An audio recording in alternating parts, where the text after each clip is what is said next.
Hello and welcome to Exoconscious Humans YouTube channel. Today we have an, um, an exemplary person in the field of ufology, science, and physics, and we're so honored to have Dr. Rudy Schild with us today.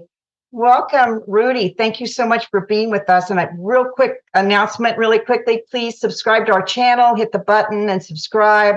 And also, if you want to be a part of our newsletter, go to Exoconscious Humans, that's plural.com, and join our newsletter for any updates of upcoming events that we'll have. Rudy, he's the Emeritus Research Astronomer of Harvard Smithsonian Center for Astrophysics. He's the editor of the Journal of Cosmology. He's exploring astrophysics and quantum physics to this day. He has a very well-regarded black hole theory, MECO, magnetic eternally collapsing object, about the black hole and how to describe how it operates in our cosmos. He spent his career examining the far reaches of our reality, both with science and also wonderfully with metaphysics. And for example, his research with the black hole, but also with out-of-body experiences, quantum states, near-death experiences, extraterrestrial experiencers. And he's joined so beautifully these fields of science and ufology and experiencer research. And he was part of the Ray Hernandez CCRI, Conscious Contact Research Institute, also known previously as FREE, the Dr. Edgar Mitchell FREE Research Organization. He was featured in and helped create this book, Beyond UFOs.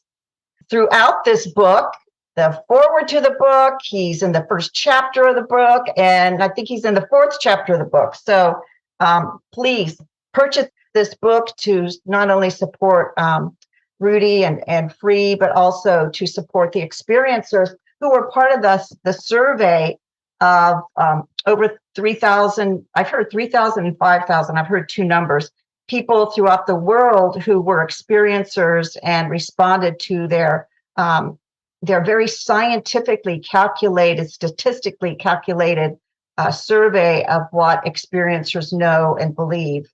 Rudy comes to us because I did an interview with Michael Salla the other day, and he heard the interview and reached out to me, and so we arranged to have this meeting today. But I first became acquainted with Rudy when I worked with Dr. Edgar Mitchell and the Quantrect Project, and he and Dr. Mitchell were just very, very close friends, truly cutting edge pioneer men, moving into their respective scientific circles and community, but also moving into ufology and experiencers and these combined states of consciousness that we have as humans that they've so beautifully brought together into the contact modality, which I'm sure he's going to tell us about. But Rudy, would you briefly please describe your model of consciousness, how the human brain resonates with the quantum hologram? And for those people who aren't familiar with your work, could you also describe the quantum hologram, which you and Dr. Mitchell worked on? And also, I know this is a big order, just briefly talk about what it does exactly mean that consciousness is non-local. Beautiful. That's a lot of ground to cover in 25 words or less, so to speak. I'd like to take it on by first explaining just that science today has come to understand that the universe is more than just the three dimensions of space and dimension of time that Newton dealt with in describing physical forces like force equals mass acceleration and all this textbook, high school and college physics that we learn. But there is a quantum side to the universe in addition, and this quantum part is additional aspect of space. It's if you have space, you have this quantum field. That's just the way it is. And it's not additional dimensions, but different aspects of the four dimensions of space and time of the universe that we occupy. And there is every reason to believe that there are other universes. Susan Kornacki, now Susan Manwich, describes how she was able to explore other universes, but it took some adjusting to enter those kinds of spaces because in some cases, these might be universes that have two dimensions of space and two dimensions of time. Now, how would that work? Well, hang on, we're getting to that. So this quantum field we first became aware of in the early 1900s when it became known that once you could manipulate and identify protons, neutrons, and electrons, which happened at the end of the 19th century, the 1800s, then in the 1900s, we were able to study atoms, which is the partnering of the electrons and the protons and the neutrons. And there were certain rules that seemed to emerge from what was then called the quantum field. And we therefore had all these brilliant scientists, Heisenberg, Schrödinger, Dirac, Bohm, all those names you recognize. And they described a quantum theory that was applicable to understanding atoms. But Richard Feynman came along in the second half of the 20th century and noticed that this theory seems to be applicable to more than just elementary particle interactions, but to other things in the universe, which seem to also have to obey these same quantum rules because there was a quantum field or a quantum aspect to our four-dimensional universe. And so now we have an opportunity for a new player in our four-dimensional space, the quantum field. And as Edgar Mitchell pointed out, this has a lot of possibilities that come up. One is that you can have what's called entanglement. That is, if you disturb a space between two objects and leave behind some quantum adjustments to the field, then you can have what's called entanglement, and an object can be effectively two places at the same time. Well, now isn't that interesting? And that turns out to be the basis of spacecraft propulsion. You can also have what Edgar described as resonance, and of a resonant coupling, which is part of the entanglement. And so all of this is covered in Edgar's writings, many of which are featured in Journal of Cosmology. And we now have a new player in town. And it's turning out that the mind seems to be operating in this field also. And one of the very important markers that this field exists and is especially intense came up with this free survey that you advertised for us. Thank you, Rebecca. This quantum field is very often commented upon by experiencers, people who are frequent experiences of these behaviors that we call remote viewing and intuition and mind reading and the other, what I used to call modern miracles. But we now simply call them consciousness phenomena, with their further study by Ray Hernandez and his free research group. Now, to give you an example of how this comes about or how this is prominent, we examine the near-death experience, and an important part of the survey of people who have seen UFOs often report that they've had near-death experiences, and an important part of the near-death experience where first you see yourself often over an operating table, you get a ceiling high view of the events and can accurately recall how the surgeon said, "Now hand me the sharp knife," and how then the experiencer often goes on a life review.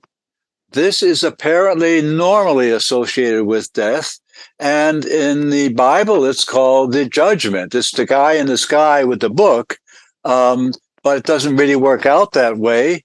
I know that in the Native American culture, a person describing their life review talked about reviewing places and events being flown on a giant eagle. He was hanging onto the neck or associated with the neck of the eagle and visiting his childhood home and people and places he had been. And speaking to Susie Hansen and the revelations in her book, The Dual Soul Connection, we see that what's happening is that you are now in touch with the purpose of your life, the bargain you made at the beginning of your life or before your life when you agreed to come to an incarnation here on earth as a being, a human being. And you were told that where there may be some hardships and there would be some great rewards. And the purpose of your life was revealed to you then, and it is revealed to you again now in your near-death experience. And in reviewing your life's events, you judge yourself. You become the God, the guy in the sky, who reveals or understands now how your mission was accomplished or not. That's the revelation of the near-death experience. Now, people in the near-death experience also report that they encounter a great white light, and that passage to death involves penetrating that white light. And it's very interesting that the new picture of what a black hole is features the existence of an extraordinarily powerful white light at the boundary of the black hole. So when we, in our physical space, look at a black hole object in our universe, we have to first penetrate an intense white light barrier. But there is now a new way of thinking about what the universe itself is.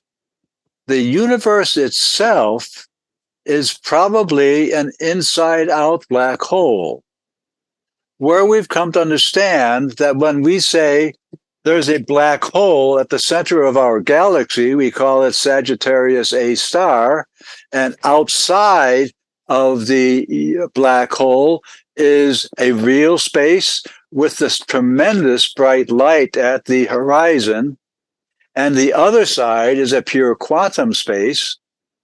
Well, so the boundary of our universe, which presently doesn't have a model, it just is imagined to be petering out slowly, but that is apparently actually an inside-out black hole where the physical universe is on the inside of the bubble and a pure quantum space, or what Edgar called the vacuum zero-point energy, is outside that hole. And there are some people who have already noticed that the vacuum point zero energy might also be called God or the G word, but in scholarly works, we don't use the G word because it carries so much baggage. So we now come to understand that the best understanding of the universe is that its boundary, its outer boundary, is actually a bubble-like shell, a boundary where mass accumulates, and we are a bubble as a universe in a sea of potential pure quantum space, which does penetrate the bubble to the extent that the dimensionalities agree. And so our whole universe is a bubble of physical existence in a sea, a vacuum point energy field of possibility of all the universes. And other universes almost certainly exist. And when we measure the amount of the vacuum zero point energy and say that imagine that our universe has just an average amount of zero point energy inside our universe, and that we're just average, then we know something about the number of universes there are because we've measured the total vacuum zero point energy. And that number is a very, very large number. It would be 10 with 120 zeros after it. In other words, 1 and 120 zeros after it. So that would be billion, billion, billion, billion, billion, billion, billion, billion, billion times 100 million. So that's up there in numbers. But you can see that we're fascinated how the study of the UFO experience and the picture of what the black hole is becoming integrated with our knowledge of exo consciousness through Ray Hernandez and Rebecca, and now looking at the possibility of more universes and actually measurements we can make in our own universe gives us a very much richer and more complex picture of our existence. Wow. I don't know how you can attach to all of that. Take a deep breath, Rebecca. Thank you so much for that. Now you can Beautiful. see why I'm excited, but I can't talk to many people about this because there's so much to say. There are so many indicators that this is true. And just as we were saying before, talking about just the UFO program, there is so much that's we're suddenly confronted with that our knowledge is just a little teeny tiny fraction of what we can hope to learn. Well, we've got a big future. That's the good news. Yes, we do. And I'm so glad that you brought up Susan Manwich, that you mentioned her, because she and I are dear friends, and also Susie Hansen. So, and I run, as you know, I run Exoconscious coaching experiencer groups. And oftentimes, one of the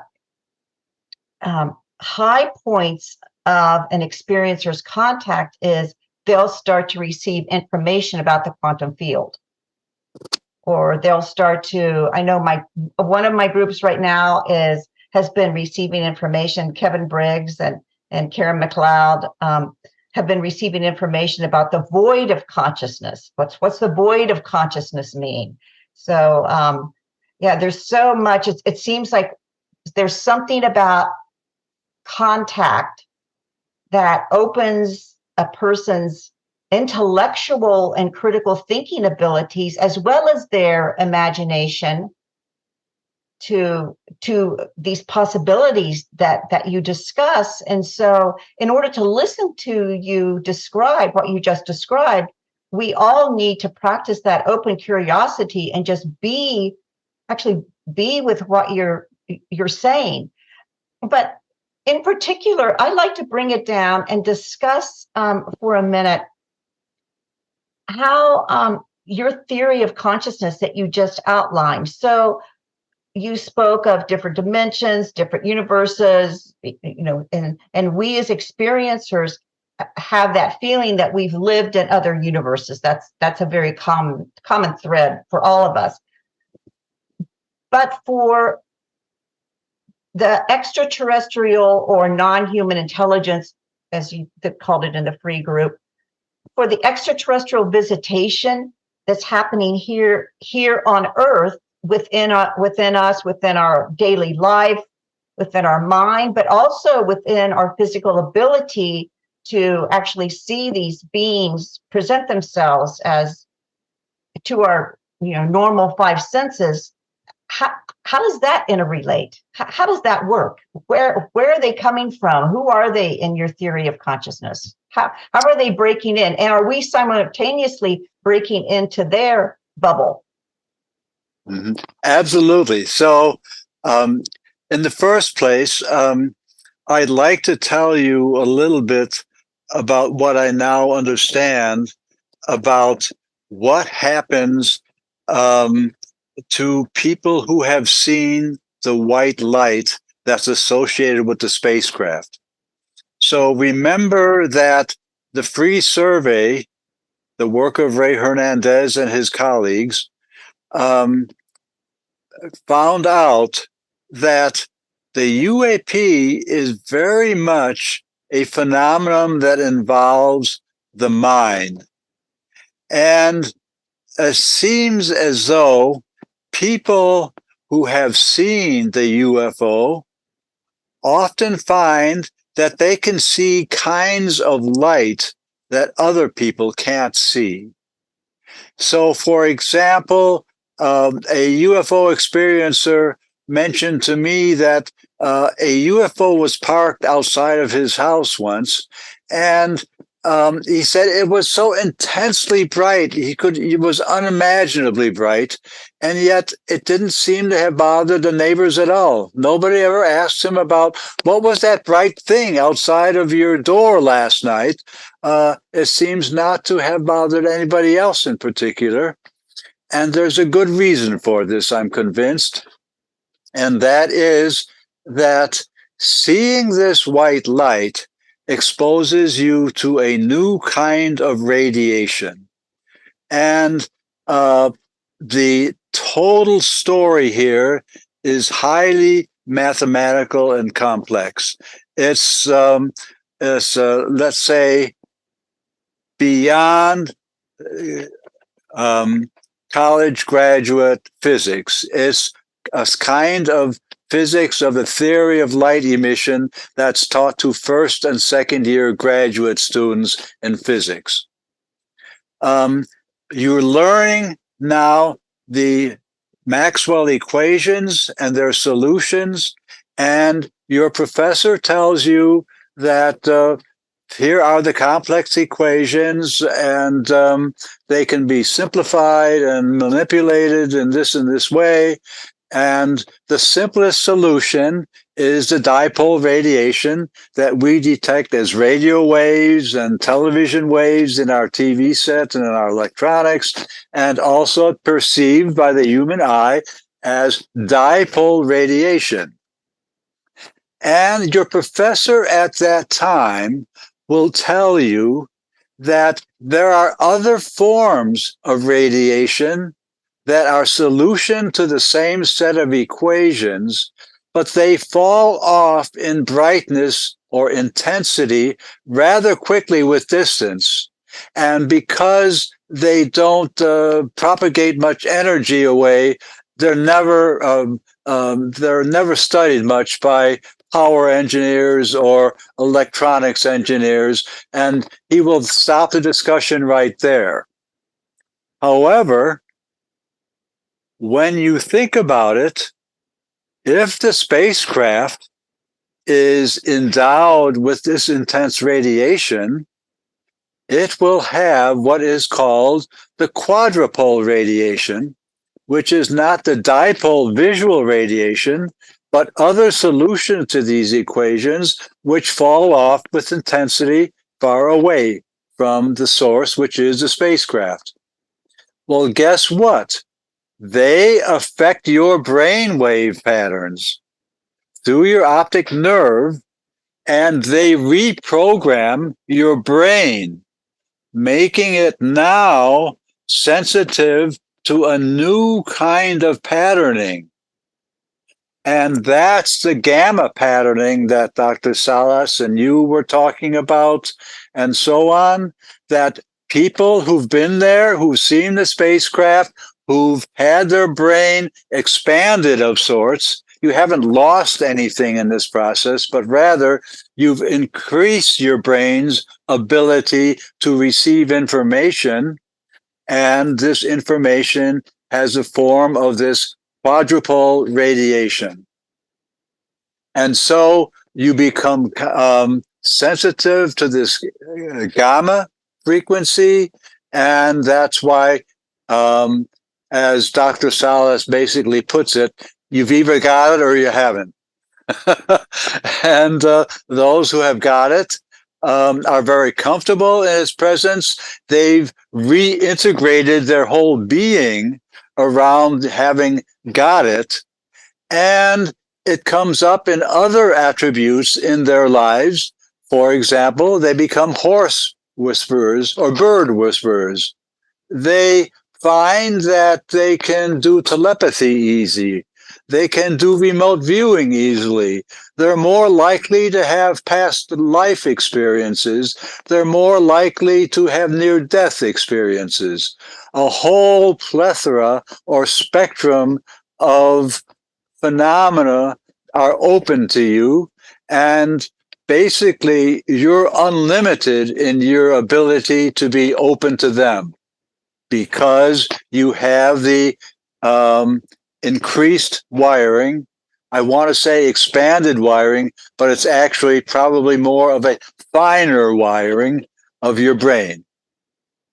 So this integrates a lot of what you and Dr. Salas were saying, that the pilot who was brought in from Indonesia was wired in this way and found he could do beautiful mind control of the F-15F, that he had exhibited other other mental sensitivities, or you would say had experienced advanced exoconsciousness. So I applaud all of you for your explorations. We're all doing our best, and my only problem is that I always resort to mathematics, and wonderful. I can usually make it more difficult. Well, math is a universal language, so why not resort to math? It does some things exceptionally well. Yes, and people tend to get stuck there. That's true too. But I'm also wondering, so certainly among experiencers, there's a craft encounter that they have. But you look at someone like Susan, who came in as knowing before she was born she was going to come in as this person. And I'm wondering if there's and then you have these people. For example, we have an excellent presentation on our YouTube channel by Nancy Duterte, who taught herself to be psychic, taught herself to go into these different brain states of awareness. And there's, a good colleague of mine, a friend of mine is Lee Gertis, who ran it's called Cesaret now, but now it used to be called Brain States Technology, where he had this technology that balanced your brain, but also made you amenable to these possibly gamma type states. I'm in a conversation with him right now about that.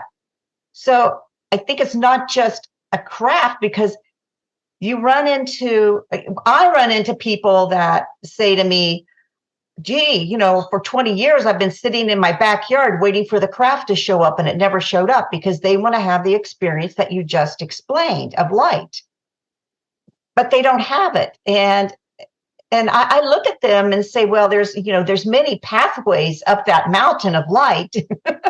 You might try some other things. So how do you feel about that? I mean, it just seems like once you enter the experiencer community, then you kind of almost run into a chicken and the egg kind of phenomenon of, did the craft do it, or did we come in like this, or did we develop ourselves to these advanced states? What's going on? Well, couldn't it be D, all of the above? All of the above. That's what I think. Yes, and that's what I think.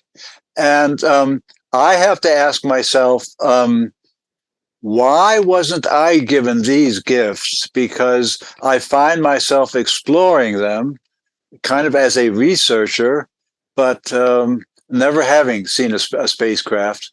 And one person suggested to me, well, Rudy, did it occur to you that if you had been gifted or given the vision and experience of contact, wouldn't you just have become one of them and so easily dismissed? Whereas I spent a research career being just a nice, clean astronomer, minding my own business and exploring the universe with the mountaintop telescopes.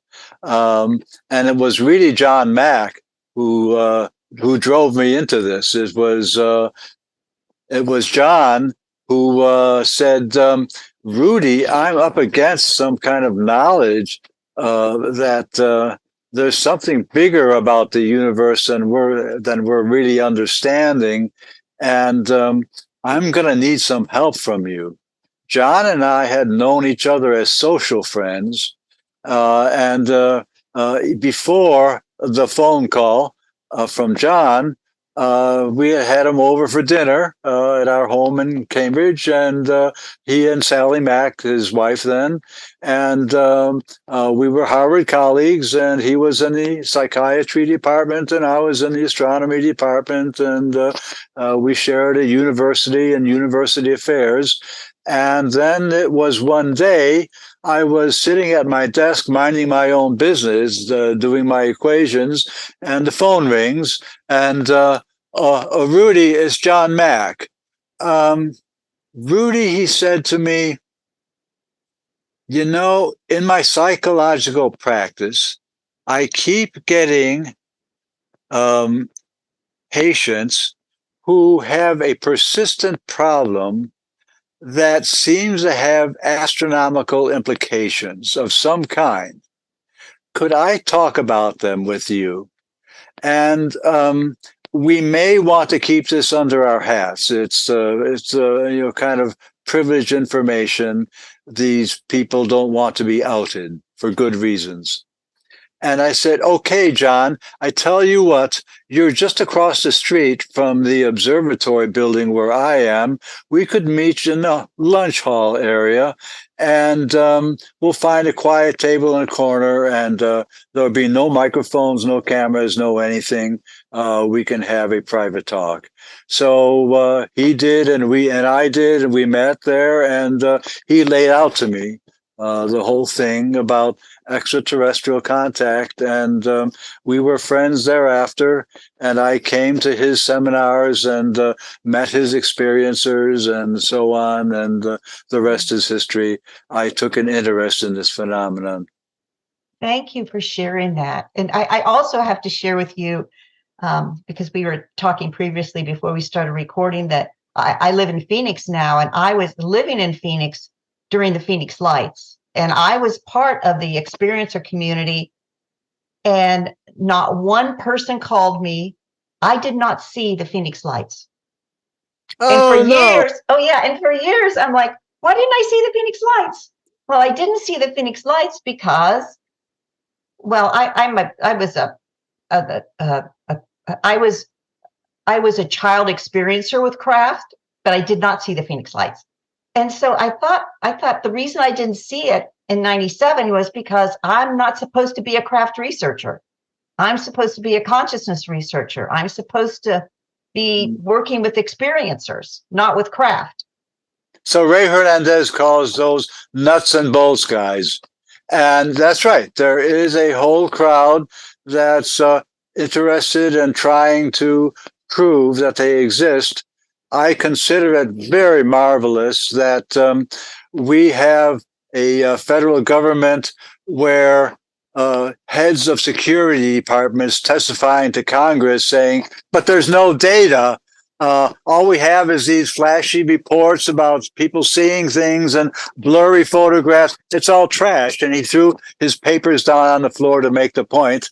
And that very same week, Corey Cole, the filmmaker, published a film, The Tear in the Sky, showing how she could organize a group of military veterans operating military type gear that they had military training to operate, and they could do a simple coordinated program of a 3-location fixation on a place in the San Diego area offshore, so that when a craft did appear, they were able to take 3 stations of sighting of the craft, and they were able to, as outlined in her movie, detailed in her movie, they were able to infer the size of the craft. It was small,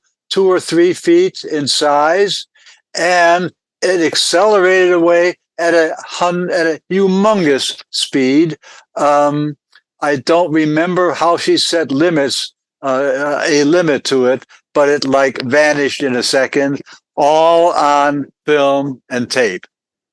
So there we have, in 1 week, the US government coming forward and saying it doesn't exist, there's no data, and an ordinary filmmaker producing a data-driven movie showing the collection of scientific results, including a measurement of a size of a spacecraft. Amazing. Well, good for all of the above.